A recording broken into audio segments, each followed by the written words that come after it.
According to a latest UNICEF South Africa poll, only 55% of young people would get vaccinated against COVID-19 if it is recommended to them. About 22% of respondents stated that they will not get the vaccine, and 23% are still unsure. UNICEF South Africa Chief of Communications and Partnerships, Toby Fricker, joins us now to talk more on this. Tony, good evening to you, and thank you so much for your time tonight.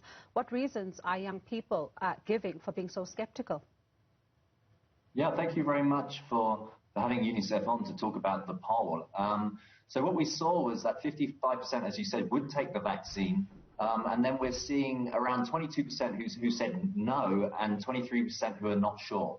Now, some of the issues that keep coming up are, one is side effects. So we saw 60% of young people say that they were concerned about side effects. And we also know, and everyone's seen the sort of deluge of information that's out there.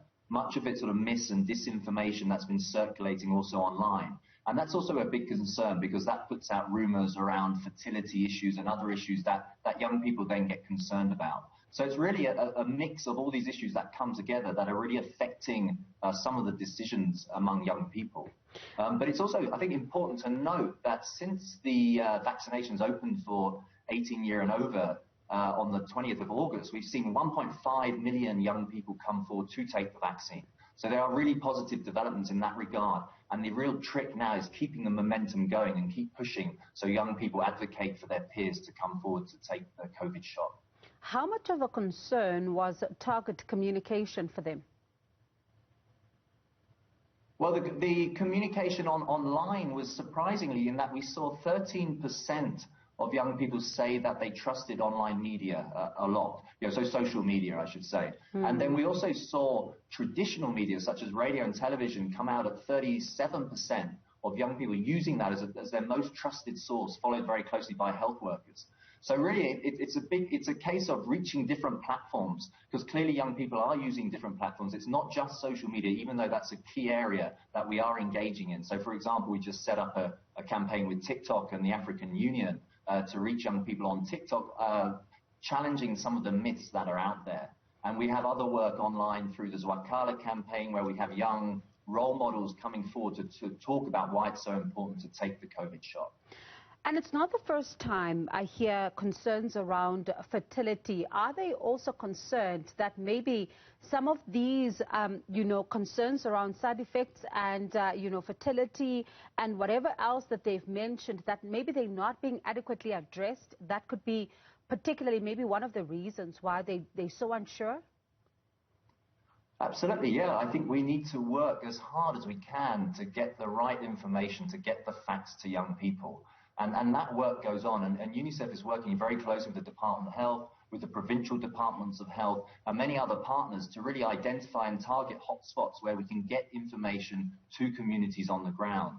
And for example, we've had a multimedia truck that's been sort of touring the country, so to speak, and been providing messaging from local community back to the community to talk about the importance of not just getting the vaccine, but also continuing to wear masks, to hand wash, to ventilate, and all the preventive measures that are which are non-pharmaceutical as well. I wonder then if some of those you spoke to, showed an understanding at all of how important this might be to their health? Yes, they did. And I think one of the interesting findings was that 86% of young people understand that the vaccine is important for their health to some degree. And the challenge now is to making sure that those within that 86%, the ones who are a bit hesitant because of maybe the fear over side effects or information they're receiving, that they get the right facts. But also that young people who have already gone out to take the vaccine actually then advocate back to their peers. And I think that's really key, that we can keep that momentum with young people coming back to talk to their friends, to talk to people across the community, to encourage them to go out and take their vaccine. Has when one of the things we see on social media has been, people described as influencers who are now trying to get more and more young people to take part in this vaccination drive. Would you say that is helping at all? Yes, I think anyone who's an influencer who can get that message out plays a key role. And we are working with, for example, with Maps Mabonyane, who's a UNICEF advocate, who's part of the TikTok Myth or Vax campaign. And he's also part of that.